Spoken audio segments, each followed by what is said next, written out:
Hello guys! Kakagaling lang namin sa agency. So may binigay na spring uniform para sa mga nakaisang taon na. 2 pants tsaka 3 t-shirt. Then dumiretso na rin kami sa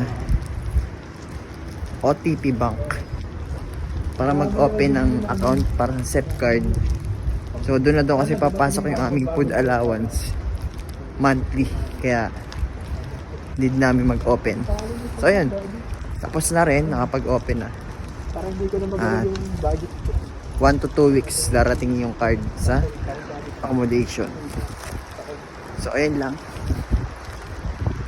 Malapit na rin ang bakasyon. Dito kami sa labas. Pauwi na. So mahamog ngayon araw. Kasama ko si paring Eman.